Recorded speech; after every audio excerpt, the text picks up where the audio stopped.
الف اللہ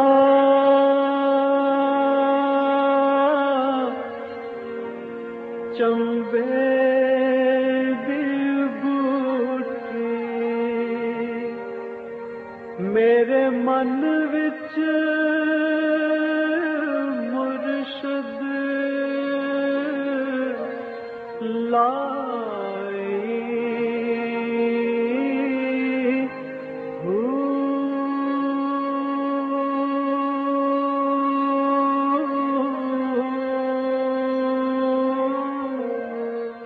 بسم اللہ الرحمن الرحیم۔ السلام علیکم، پروگرام المرشد اور میں ہوں منور عتیق۔ ناظرین محترم، آپ کے سوالات ہیں اور رہنمائی کے لیے ہمارے ساتھ موجود ہیں ہمارے بہت ہی محترم جناب حضرت امیر محمد اکرم اوان صاحب۔ آپ سلسلہ نقشبندی اور ویسیہ کے شیخ ہیں، مترجم قرآن ہیں، مفکر قرآن ہیں، شاعر ہیں، ادیب ہیں، بہت سے حوالے ہیں آپ کے تعارف کے۔ حضرت جی بہت شکریہ، آپ نے وقت دیا۔ عطا اللہ سرگودا سے غار حرا میں پہلی وحی کے موقع پر جبرائیل علیہ السلام نے نبی اکرم صلی اللہ علیہ وسلم سے جو پہلا لفظ کہا وہ اقرا تھا، یعنی پڑھیے۔ اللہ کریم بھی جانتے تھے کہ رسول اللہ صلی اللہ علیہ وسلم امی ہیں، پھر آپ صلی اللہ علیہ وسلم سے یہ کیوں کہا گیا کہ پڑھیے؟ الحمدللہ، پہلی بات تو یہ ہے کہ یہ لفظ امی جو ہے اس کا مفہوم ہم صحیح سمجھتے نہیں ہیں۔ امی کا معنی ہے جس نے کسی شخص سے کچھ پڑھا نہ ہو۔ اچھا ٹھیک، یہ معنی نہیں ہے کہ وہ جانتے ہی کچھ نہ ہو۔ صحیح، یعنی کہ اگر کسی فرد سے نہیں پڑھا، کسی انسان سے کچھ نہ سیکھا ہو، ٹھیک ہے، اسے امی کہتے ہیں۔ اب عرب سارے فرمایا فی الامیین رسولہ، میں نے امیوں میں رسول مبعوث فرمایا، تو عرب ان پڑھ تو تھے لیکن کیا عربوں میں اور خصوصیات نہیں تھی؟ جنگجو بھی تھے، کاروباری بڑے تھے، پوری دنیا میں بزنس کرتے تھے، بڑا پیسہ کماتے تھے، اور بے شمار ان کے اپنے رہنے سہنے کے اندر ہر چیز میں کمال رکھتے تھے۔ ٹھیک بات۔ امی کا یہ مطلب تو نہیں کہ جانتی کچھ نہ تھے، امی کا یہ مطلب ہے کہ کسی انسان سے اس نے کچھ پڑھنا لکھنا نہیں سیکھا۔ ٹھیک ہے، اب ہر استعداد جو دنیا میں اللہ نے تقسیم کی سب سے زیادہ نبی کریم صلی اللہ علیہ وسلم میں تھی۔ روئے زمین میں واحد اللہ کا رسول ہے جو رسولوں کا بھی رسول ہے، نبیوں کا بھی نبی ہے، بے شک، صلی اللہ علیہ وسلم۔ تو استعداد تو تھی۔ اب یہ جو اقرا ہے کہ پڑھیے، یہ خود بتاتا ہے کہ آپ پڑھنا لکھنا نہیں جانتے تھے۔ بھئی نہیں جانتے تھے تو فرمایا گیا نا پڑھیے، آپ کو پڑھائیں۔ صحیح صحیح۔ ایک پڑھا لکھا بندہ بیٹھا ہے تو اسے آپ کیا ہی کہیں گے کہ آپ پڑھنا شروع کریں؟ وہ تو پڑھتا ہے، پڑھنا لکھنا جانتا ہے۔ بالکل ٹھیک، بالکل ٹھیک، ہے جی؟ بالکل صحیح۔ ایک ہستی کو پڑھنا نہیں آتا تو اللہ کریم نے فرمایا پڑھیے، مراد یہ تھی کہ آپ پڑھیے اور آپ کا علم چل پڑے گا۔ اب حضور صلی اللہ علیہ وسلم بھی حیران ہوئے کہ میں تو پڑھنا جانتا نہیں ہوں، میں نے تو آج تک کوئی چیز لکھی پڑھی ہے نہیں۔ پھر فرمایا، ارشاد ہوا کہ پڑھیے۔ آپ نے پھر یہی عرض کی کہ یا اللہ مجھے تو پڑھنا لکھنا آتا نہیں۔ فرمایا پڑھیے، یعنی آپ پڑھنا شروع کریں، آپ کو پڑھنا آ جائے گا۔ سبحان اللہ، سبحان اللہ، اللہ اکبر۔ ہے جی؟ تو پھر پڑھنے کی فضیلت اللہ نے بیان کی کہ بھئی پڑھنا بڑی بات ہے، آپ پڑھیے اس اللہ کے نام سے، اس پروردگار کے نام سے جس نے مخلوق کو پیدا کیا اور انسان کو علم دیا۔ علم الانسان، انسان کو علوم عطا فرمایا۔ آپ پڑھنا شروع کریں، آپ پڑھتے چلے جائیں گے۔ آپ نے پڑھنا شروع کیا اور آپ پڑھتے چلے گئے۔ صحیح صحیح، بالکل صحیح۔ اور یہ سمجھنے کی چیز ہے، سمجھنے کی چیز ہے، ہم سرسری نظر سے جب دیکھتے ہیں تو اور نظر آتا ہے۔ بالکل صحیح، اور جب دوسری طرف سے دیکھتے ہیں تو پھر اور مجھے پھر آپ کا وہ سفر نامہ یاد آ رہا ہے۔ ناظرین محترم، حضرت جی کا ایک سفر نامہ ہے اور اس کا نام حضرت جی نے رکھا ہے غبار راہ، لیکن میں اسے سمجھتا ہوں کہ وہ مشعل راہ ہے۔ اگر آپ اسے پڑھنا چاہیں تو وہ ضرور منگوائیے گا، بلکہ ضرور پڑھیے گا۔ وہ میں نے ایک نمبر آپ کو اسکرین پہ آپ نوٹ فرما لیجئے، 033349555021۔ اس پہ کال کر کے آپ معلومات لے سکتے ہیں، اپنا سوال بھی بھیج سکتے ہیں، اور اس حوالے سے بالخصوص سفر نامے کے حوالے سے بھی آپ ان سے جان سکتے ہیں کہاں سے ملے گا۔ اور یہ آپ کی ایسی رہنمائی کرے گا یہ سفر نامہ کہ آپ کے زندگی کے رہنے کے طور طریقے بالکل بدل جائیں گے اور آپ کی سوچ کے انداز بدل جائیں گے. اور اس میں جن چیزوں کو آپ بہت اعلیٰ اور عرفہ سمجھتے ہیں ہو سکتا ہے کہ وہ ویسی نہ ہو. آپ اس کو پڑھ کے دیکھیے گا. حضرت جی میں نے جب اس کو پڑھا تو مجھے واقعی بڑی تبدیلی اپنے اندر بھی نظر آئی کہ وہ چیزیں جن سے ہم بڑا مرعوب ہوتے تھے اور جن کو ہم اپنا آئیڈیل تصور کرتے تھے کہ جی ہمیں وہاں تک، آپ نے ان کو ہمارے نیچے کر دیا. وہ سب نقل نکلی. وہ نقل نکلی. ہر چمکنے والی چیز سونا نہیں ہوتی. یہ مجھے پڑھ کے پتا چلا کہ یہ اصل میں اس کی ڈیپتھ ہے کیا. آگے چلتے ہیں حضرت جی. ام کلثوم ہے سرگودا سے، یہ کہتی ہیں جی کہ میرا مولانا صاحب سے یہ سوال ہے کہ ذرا وضاحت کے ساتھ سمجھا دیں کہ ایمان لانے اور اسلام قبول کرنے میں کیا فرق ہے. کیا مسلمان اور مومن مترادف الفاظ ہیں یا ان میں کوئی فرق ہے؟ اسلام جو بھی یہ دعویٰ کرتا ہے کہ میں مسلمان ہوں اور پھر کلمہ طیبہ قبول کرتا ہے تو وہ مسلمان ہے. اس پر اسلام کے سارے احکام جاری ہوں گے، مسلمانوں والے حقوق اسے ملیں گے. جس نے کلمہ پڑھ لیا اور اقرار کیا کہ میں مسلمان ہوں تو اسے مسلمان کے حقوق بھی حاصل ہو گئے، مسلمان کے فرائض بھی اس پر فرض ہو گئے، واجبات واجب ہو گئے. صحیح. یہ تو ہے اسلام. اب اس کا جو دل پہ اثر ہے وہ کیا ہے؟ کیا اس کے دل نے بھی قبول کیا؟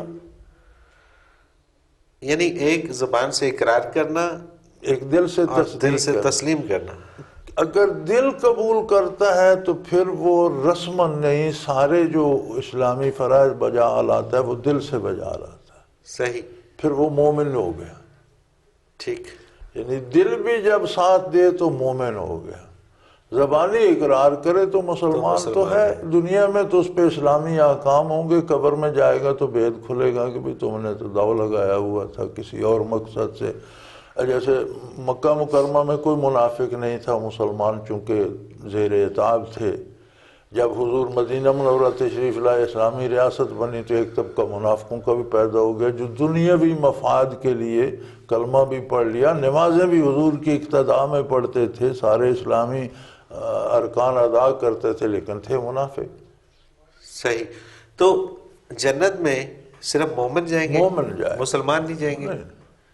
جو جنہوں نے اقرار کیا اور زبان سے جو اگر دل نے ساتھ نہیں دیا تو مسلمان تو ہوئی ہی نہیں نا. تو ہمارے آپ کے لیے مسلمان ہے، اللہ کے نزدیک تو نہیں ہے. صحیح صحیح. یعنی مومن سے مراد وہ ہے کہ جو اللہ کے نزدیک بھی مسلمان مانا جائے. بالکل ٹھیک. اور اس مسلمان سے مراد یہ ہے جسے انسان مسلمان سمجھتے ہیں. ہم تو اس کا دل چیر کر نہیں دیکھ سکتے. بالکل ٹھیک بات. تو یہ فرق ہے، چونکہ ایمان کی قید یہ ہے کہ اقرار باللسان و تصدیق بالقلب. زبان سے اقرار کرے، اس کا دل اس کی تصدیق کرے، تب ایمان ہے. ٹھیک. اگر دل تصدیق کرے تو مومن ہو گیا. تو زبانی سمجھتا ہے کہ کلمہ پڑھنے مسلمانوں کو اولیاء بنانے میں میری یہ دولت بچ جائے گی، مجھے ملازمت مل جائے گی یا میں معتبر بن جاؤں گا دنیاوی فائدے کے لیے، تو وہ تو منافقت ہے. بالکل ٹھیک بات. اچھا، یہ جو دنیاوی فائدے کے لیے وظائف کیے جاتے ہیں کہ میں یہ وظیفہ 40 دن تک پڑھوں اور اس کے بعد مجھے نوکری مل جائے یا میرا یہ کام ہو جائے، ان کا کوئی جواز نہیں ہے. کوئی جواز نہیں ہے. آپ اس ہیرا پھیری میں کیوں پڑھتے ہیں؟ کیا آپ کا وہ وظیفہ اللہ کو مجبور کر دے گا؟ اچھا، یہ جو جملہ یہ بڑا یہ نہیں بہت ساروں سے نہیں ہضم ہوگا. دیکھیں، ہضم کریں یا نہ کریں یہ ہے تو حقیقت. یعنی اللہ کریم آپ کو وہ نہیں دینا چاہ رہے، آپ ایک وظیفہ کریں گے تو اللہ مجبور ہو جائیں گے دینے. اللہ ایسا نہیں ہوتا. اس سے تو بہتر ہے کہ آپ خلوص سے اللہ سے دعا کر لیں کہ یا اللہ میں مجبور ہوں، میں کمزور ہوں، مجھے یہ نعمت عطا کر دے. اور اس میں یہ بھی دعا کرنی چاہیے کہ میرا انتخاب غلط نہ ہو، جو میرے لیے بہتر ہے مجھے وہ عطا. بہت سی چیزوں کی ہمیں طلب ہوتی ہے، لیکن ہوتی یہ ہے کہ اگر وہ چیز ہمیں مل جائے تو شاید دوسرا زیادہ نقصان ہو جائے. جیسے ایک بچہ ماں سے ضد کرتا ہے مجھے چھری دے دو، چمک رہی ہے چھری بہت تیز ہے، ماں نہیں دیتی، چمچ پکڑا دیتی ہے. ہم بھی جب اللہ کی درگاہ میں جاتے ہیں تو بہت سے ایسے سوال کرتے ہیں جن کو جو اگر ہمیں مل جائیں تو ہم تباہ ہو جائیں. اللہ کریم بدل کے دے دیتے ہیں، ایسی نعمت دے دیتے ہیں جو ہمارے حق میں بہتر ہو۔ اللہ اکبر۔ تو اب یہ جو ہے کہ یہ آپ یہ وظیفہ پڑھیں وہ ہو جائے، یار یہ کیسے ہو جائے گا؟ کیا ہمارا کوئی وظیفہ اللہ کریم سے زبردستی کروا لے گا؟ جو کچھ پڑھنا ہے وہ اللہ کی رضا کے لیے پڑھو۔ نبی کریم صلی اللہ علیہ وسلم نے فرمایا کہ درود شریف ایسا وظیفہ ہے کہ دنیا میں بھی اس سے بے پناہ آسانیاں ملتی ہیں اور آخرت میں۔ صحیح۔ تو آپ رات دن درود شریف پڑھتے رہو، قرآن کی تلاوت کرو، قرآن کو سمجھنے کی کوشش کرو، ترجمہ پڑھو۔ تو یار یہ تو جو لوگ دوسروں کو وظیفہ بناتے ہیں ان کا اپنا گزارا وظیفے بتا کر پیسے لینے پہ ہوتا ہے، وہ خود وظیفہ پڑھ کے کیوں نہیں ہو جاتا؟ بالکل صحیح، بالکل صحیح۔ میرے پاس ایک دن ہمارے ایک وزیر صاحب آئے، شاید میں نے پہلے بھی یہ بات کی ہو، تو وہ تصدیق کرانے آئے تھے، سٹنگ منسٹر تھے، تو ایک وظیفہ لکھا ہوا تھا، تو مجھے یہ پیر صاحب نے دیا ہے کہ اگر اتنا میں عرصہ پڑھوں تو میں وزیر اعظم بن جاؤں گا۔ صحیح۔ میں آپ کے پاس آیا ہوں کہ یہ میں کروں۔ میں نے کہا بیٹا پیر صاحب خود یہ وظیفہ کیوں نہیں کرتے وزیر اعظم بن جائیں؟ جی ہاں، تمہیں کیوں بنانا میں نے چاہتے؟ کہا میں بڑا سادہ سا آدمی ہوں، لیکن میرے پاس کوئی نسخہ آ جائے کہ یہ پڑھو تو ملک کی حکومت مل جائے گی تو میں حکومت لے لوں گا، آپ کو کیوں دوں گا؟ بالکل صحیح۔ وہ نسخہ میں تو نے کہا کسی اس کے فراڈ ہونے کی یہی دلیل کافی ہے کہ وہ بندہ خود کیوں نہیں کرتا۔ اللہ اکبر۔ تو وہ خیر مجھ سے تو ناراض ہی ہو گئے، اس کے بعد انہوں مجھ سے ملی ہی نہیں، پتہ نہیں ناراض ہو گئے۔ تو پڑھ کے بھی دیکھ لیے گا وزیر اعظم تو کیا، پھر تو وزیر بھی نہیں بن سکے۔ تو یہ فضول بات ہے، وقت کا ضیاع ہے۔ اللہ اکبر۔ اللہ کی رضا کے لیے پڑھو میرے بھائی، نبی کریم صلی اللہ علیہ وسلم پر درود پڑھو، اس سے اللہ بھی راضی ہوتا ہے، حضور بھی خوش ہوتا ہے۔ سبحان اللہ۔ قرآن کریم پڑھو، قرآن کریم سمجھو، شرعی احکام پڑھو، شریعت کو پڑھو، احکاموں جو ہیں واجبات سنن پڑھو تاکہ عمل کرنے کی توفیق ملے۔ علم کے لیے پڑھو کہ میرے پاس نالج آ جائے۔ اور اللہ تعالیٰ کی اطاعت کے لیے اللہ اس کو کی عمل اطاعت کرو۔ تب بھی آسان ہوتی ہے جب اسے جانتے ہیں، جو جانتے ہی نہیں وہ اطاعت کیا کرے گا؟ بے شک۔ اطاعت کے لیے علم شرط ہے، تو اس کے لیے پڑھو۔ تو یہ تو لوگوں نے، مجھے یہ سمجھ نہیں آتی کہ لوگوں میں یہ شعور کیوں نہیں ہے کہ آپ کے 100-500 روپے کا وہ محتاج ہے جو آپ کو وظیفے بتا رہے ہیں مالدار ہونے کے، اور تو وہ خود پڑھ کے کیوں نہیں ہوتا؟ وہ اس میں مجھے ایک بات یاد آ رہی ہے، وہ کہیں کسی نے امریکہ میں اعلان کروا دیا کہ اگر کسی نے امیر ہونے کا گر جاننا ہے تو وہ اس کو میں بتاتا ہوں، اس کی فیس $1 ہے۔ تو پوری دنیا اس کی طرف، ہر ایک نے $1 جمع کرا $1 کی کیا بات ہے؟ کیا اوقات ہے جی، سب نے جناب ڈالر جمع کرا دیے، اور اس کے بعد اس سے پوچھا جی بتاؤ گر کیا ہے؟ تو کہتا ہے یہی گر ہے۔ دیکھو میرے پاس لاکھوں $1,00,000 آ گئے، یہی گر ہے۔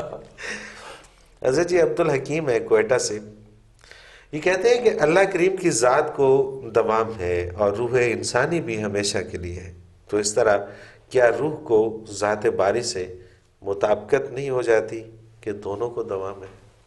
گزارش یہ ہے کہ صرف روح کو دوام نہیں، انسان جب آخرت میں جی کے اٹھے گا تو اس کے بدن کو بھی دوام ہے، ہمیشہ رہے گا، جنت میں رہے یا جہنم میں رہے گا ہمیشہ۔ صحیح۔ جنت اور دوزخ کو بھی دوام ہے، ہمیشہ رہیں گی، عرش الہی کو دوام ہے، ہمیشہ رہے گا۔ یہ بہت سی چیزیں ہیں۔ اچھا یہ پھر اس پہ آگے چلتے ہیں، جب جنت میں انسان جائے گا تو یہ بدن بھی ساتھ جائے گا؟ ہاں جی، انسان پورا انسان، روح پورا بدن انسان دونوں جائے گا۔ ہوں گے۔ تو اس کی شکل کیسی؟ ایسی ہوگی جیسے دنیا میں؟ اس کی شکل انسانی شکل ہی ہوگی، یہی جو دنیا میں ہے۔ جہنم میں انسانی شکل نہیں جائے گی، جنت میں انسانی شکل ہی جائے گی۔ جہنم میں جو جائیں گے ان کی جس درندے یا جانور سے کردار ان کا ملتا ہوگا ان کی وہ شکل ہوگی، انسانی شکل مسخ ہو جائے گی۔ انسانی شکل کی اپنی ایک عظمت ہے، اس پہ انبیاء ہیں، یہ محمد الرسول اللہ صلی اللہ علیہ وسلم کی شکل ہے، یہ جہنم میں نہیں جائے گی۔ لوگوں نے اس چہرے کو چھوڑ کر درندگی اپنائی یا سانپ کا کردار اپنایا یا خنزیر کا کردار اپنایا تو ان شکلوں میں جائیں گے۔ ٹھیک ہے۔ اور جنت میں کوئی بچہ نہیں ہوگا، کوئی بوڑھا نہیں ہوگا، مرد عورتیں سب نوجوان ہوں گے، ہمیشہ نوجوان رہیں گے۔ ٹھیک ہے، اور ان کو بھی دوام ہے؟ ان کو بھی دوام ہے۔ اب یہ جو دوام ہے اس کے دو حصے ہیں. اللہ کریم کو ہمیشگی ہے بالذات، اس کی ذات کا وصف ہے، وہ کسی کا اس ہمیشگی میں محتاج نہیں ہے. روح کو دوام ہے یا انسان کو یا جنت دوزخ کو، تو یہ اللہ کے قائم رکھنے سے ہے، ان کا بالذات صفت نہیں ہے، صحیح، ان کی اپنی صفت نہیں ہے، یہ کسی کے بھروسے پہ قائم ہے. دائم بھی رہیں گے تو اللہ کے رکھنے سے رہیں گے، اور جب وہ چاہے ختم کر دے اسے کوئی روک بھی نہیں سکتا. بالکل یہ اس کا فیصلہ ہے کہ میں انہیں دائم رکھوں گا.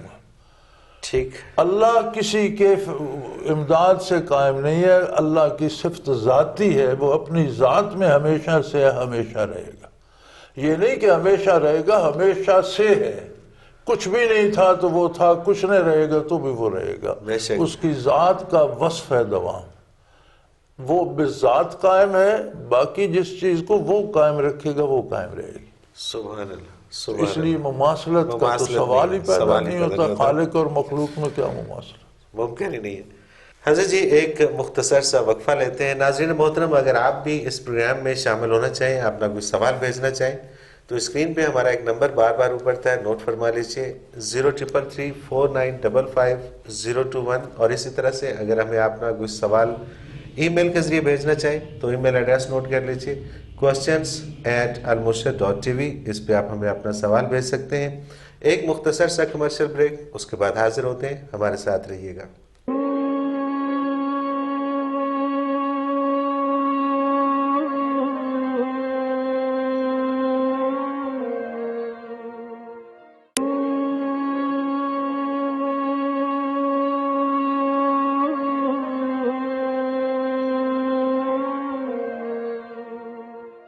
پروگرام میں ایک بار پھر خوش آمدید ناظرین. آپ کے سوالات ہیں اور رہنمائی کے لیے ہمارے ساتھ موجود ہیں ہمارے بہت ہی محترم جناب حضرت امیر محمد اکرم اوان صاحب. حضرت جی ایک اور سوال آیا ہے، یہ مجتبیٰ الرحمان ہے شیخ پورہ سے. یہ کہتے ہیں کیا زکوٰۃ کے پیسوں سے اسلام کی ترویج ہو سکتی ہے؟ زکوٰۃ کے پیسوں سے کوئی عمارت نہیں بنائی جا سکتی. ٹھیک ہے. کہ آپ کوئی یتیم خانہ بنوانا چاہتے ہیں یا اسپتال، بلڈنگ پہ خرچ نہیں کیا جا سکتا. نہیں کی جا سکتی. ٹھیک ہے. مریضوں کو فی سبیل اللہ جو دوا دیتے ہیں اس پہ خرچ ہو سکتے ہیں. اچھا ٹھیک ہے. اور بچوں کو جو پڑھتے ہیں سکولوں میں، یہ ضروری نہیں کہ دینی مدرسے میں پڑھتے ہوں، عام سکولوں میں بھی بے شمار غریب بچے ہیں جو فیس ادا نہیں کر سکتے یا کتابیں نہیں خرید سکتے، یا اس طرح کی علم کی ترویج پہ. یہ دین اور دنیا کے علم الگ نہیں ہے. ٹھیک. علم کی ترویج کے اوپر علم کی ترویج پر زکوٰۃ خرچ کی جا سکتے ہیں. رائٹ. اور غریب غربا، کسی کو آپ دوائی لے دیتے ہیں، کسی کے پاس کپڑے نہیں ہیں، کسی کے پاس کھانے کو نہیں ہے، مستحق کا زکوٰۃ کا اسے دیتے ہیں. تو یہ سارے اس کے مصارف ہیں. ٹھیک ہے. لیکن یہ ایک زیادتی کی جاتی ہے، جیسے کوئی اسپتال بنا رہا ہے تو اس میں زکوٰۃ کے پیسے بلڈنگ پہ نہیں لگانے. بلڈنگ پہ نہیں لگ سکتے. بالکل ٹھیک. یا آپ دینی مدرسہ ہی بنا رہے ہیں تو اس کی بلڈنگ پہ نہیں لگیں. صحیح صحیح. عمارت پہ نہیں لگتے. خواہ مسجد بنا رہے ہوں، لیکن زکوٰۃ کے پیسے عمارت کا مصرف نہیں ہے، لوگوں کا، غریبوں کا حق ہے کھانے کا. تو آپ جس کو دے دیتے ہیں اس کو مل گئے تو اس کے لیے زکوٰۃ نہیں رہتی. پھر وہ اپنی بلڈنگ پہ لگائے کچھ کرے، وہ زکوٰۃ تو اپنے مصرف پہ پہنچ گئی نا، پھر زکوٰۃ ختم ہو گئی. نہیں تو اگر ہم اس طرح سے بھی اگر کسی کو دے دیتے ہیں، لیکن اس کے لیے وہ اس کا زکوٰۃ لینے والا ہونا چاہیے. یہ نہیں کہ کوئی ایسا شخص ہو جو ہاسپٹل بنانا چاہ رہا ہے اور اس کو ہم دے دیں تو پھر تو اس کی ملکیت ہوگی، وہ ہاسپٹل بناتا ہے. نہیں، ہاسپٹل عمارت پہ لگائے گا تو زکوٰۃ صحیح نہیں لگے گی. صحیح نہیں لگے گی. ٹھیک ہے. مریضوں کو دے گا، دوائی دے گا فی سبیل اللہ تو وہ ٹھیک ہے. وہ ٹھیک ہے. ادروائز وہ اچھا. یہ جو خیرات ہے، زکوٰۃ ہے، عطیات ہیں، یہی عموماً نعرہ ہوتا ہے جتنے بھی فنڈ ریزنگ ایجنسیز ہیں. کتنا فرق ہے ان کے اندر؟ کس سے بلڈنگ بن سکتی ہے؟ زکوٰۃ جو ہے یہ فرض ہے. ٹھیک ہے. اور 2.5% سالانہ جو سرمایہ آپ کے پاس 1 سال محفوظ رہے.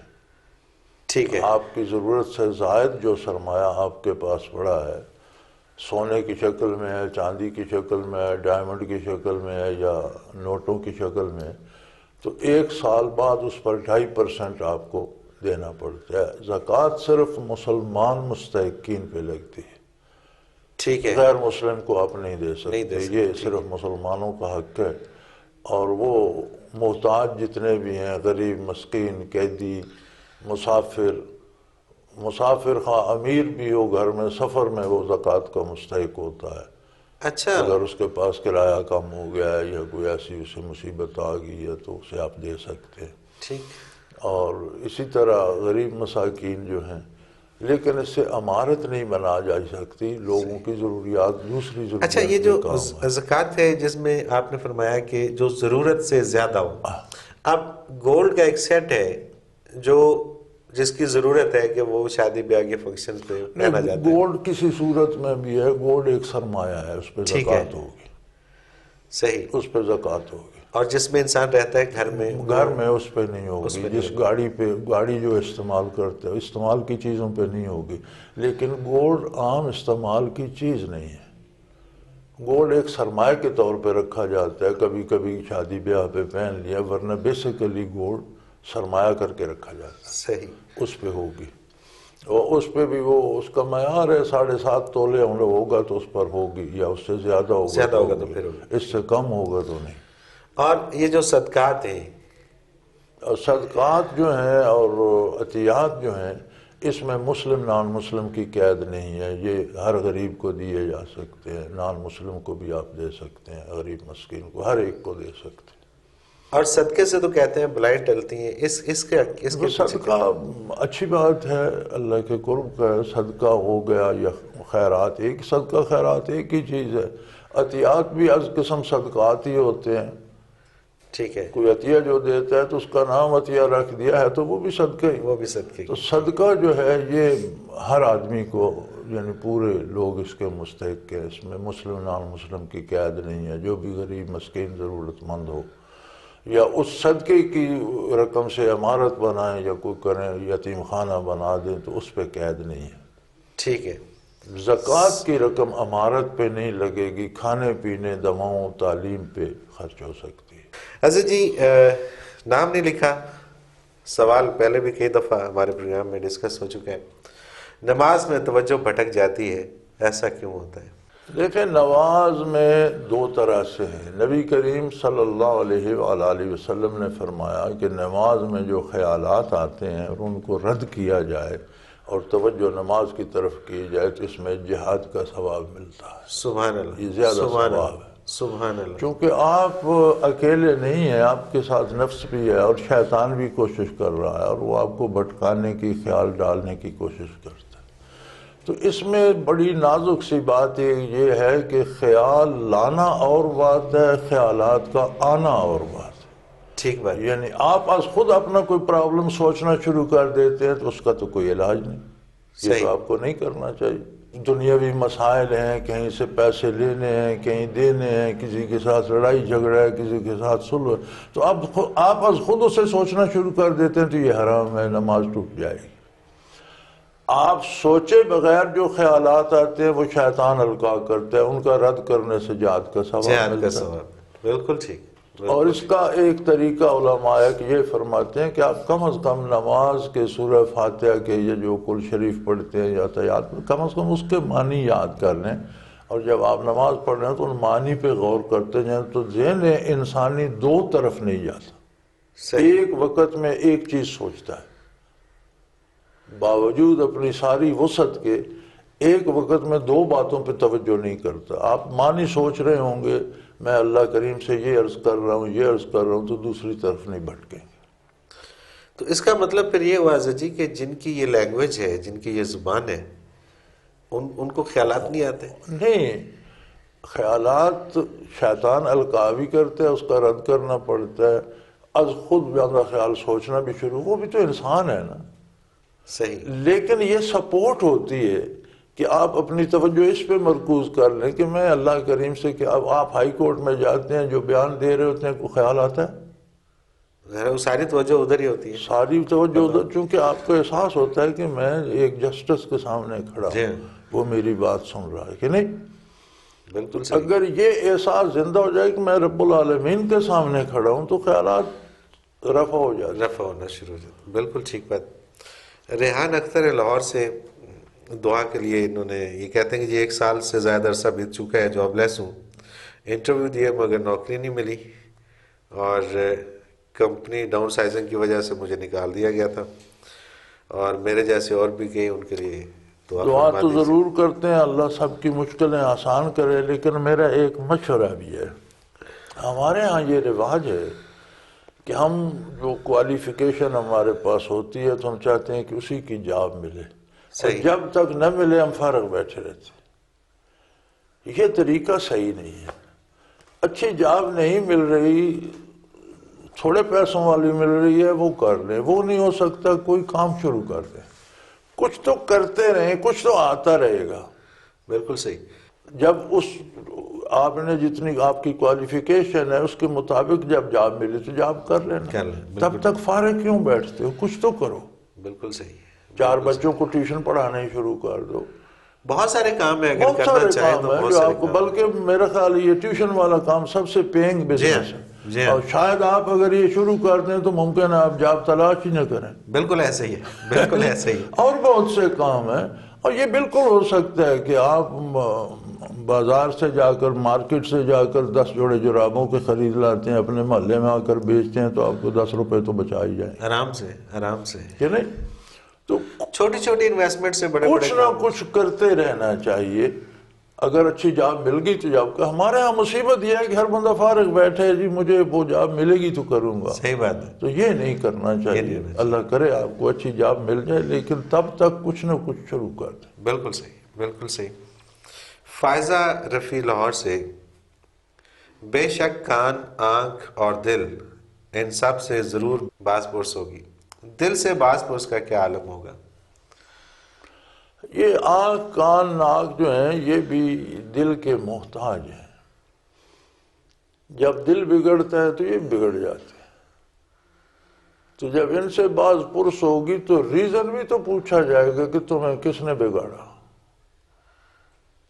تو سارا ملبہ دل پہ آ جائے، بالآخر بات وہیں پہنچے دل گی پہ آ جائے۔ کہ ان کو بگاڑنے سنوارنا بھی تو دل ہی کا کام ہے نا۔ دل بگڑتا ہے تو ہر چیز بگڑ جاتی ہے۔ نبی اکرم صلی اللہ علیہ وسلم کا ارشاد عالی ہے، اس کا مفہوم ہے کہ جسم میں ایک لوتھڑا ہے گوشت کا، اذا صلح صلح الجسد کلہ، اگر اس کی اصلاح ہو جائے تو سارے جسم کی اصلاح ہو جاتی ہے۔ صحیح۔ وَإِذَا فَسَدَ فَسَدَتِ الْجَسْدُ كُلُّهُ، اور جب وہ بگڑ جائے تو سارا جسم، ہاتھ، پاؤں، آنکھ، کان، ناک، ہر چیز بگڑ جاتی ہے۔ الا وہی القلب، فرمایا غور سے سن لو، یہ قلب ہے۔ تو قلب پہ ساری ذمہ داری بالآخر آئے گی، اور جو جو شریک جرم ہوں گے وہ اپنا اپنا حصہ پائیں گے۔ تو قلب کی اصلاح ہو جائے تو ان کی اصلاح خود ہو جاتی ہے، اللہ کرتا ہے۔ بالکل صحیح۔ یاسمین میاں چنو سے، نماز اور ذکر سے دل کو سکون نہ ملے تو کیا کرنا چاہیے؟ یہ ممکن نہیں ہے۔ یہ ممکن نہیں ہے۔ ذکر سے مراد یہ ہے کہ آپ کا طریقہ بھی صحیح ہو، شریعت کے مطابق ہو، پھر آپ کسی صاحب دل سے سیکھیں کہ اس میں کیفیات بھی ہوں، اور بنیادی بات یہ ہے کہ وہ خالص اللہ کی رضا کے لیے ہو۔ صحیح۔ آپ ذکر کر رہے ہیں کہ لوگ مجھے پارسا سمجھیں، یا میں لوگوں کا پیر بن جاؤں، یا لوگ مجھے غیبی رزق ملنا شروع ہو جائے، تو وہ ذکر کیا دے گا؟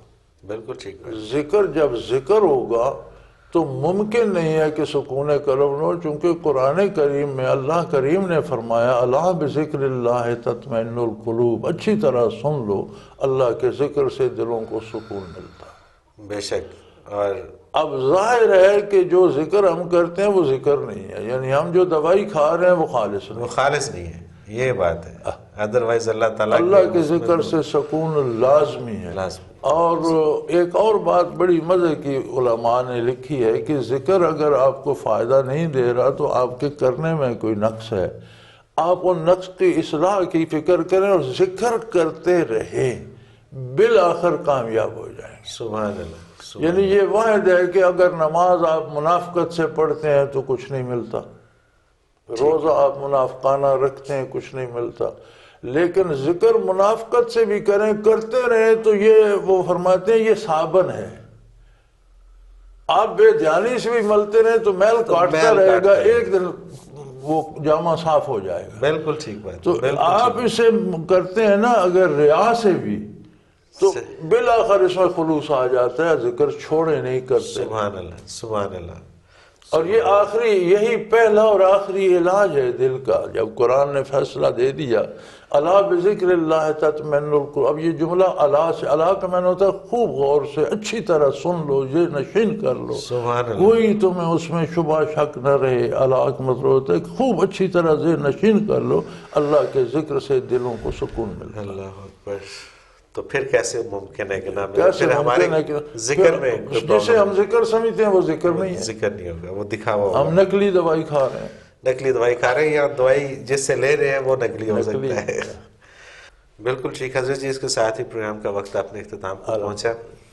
ناظرین محترم، اگر آپ بھی اپنا کوئی سوال ہمیں بھیجنا چاہیں تو اسکرین پہ ہمارا نمبر بار بار ابھرتا ہے، اس کو نوٹ فرما لیجئے 0333495521. اور اسی طرح سے اگر آپ ہمیں کوئی اپنا سوال بذریعہ ای میل بھیجنا چاہیں تو ای میل ایڈریس اسکرین پہ موجود ہے questions@almurshid.tv. اس پہ آپ ہمیں سوال بھیج سکتے ہیں اور آپ کا سوال ہم ضرور شامل کریں گے اور رہنمائی لیں گے حضرت صاحب سے.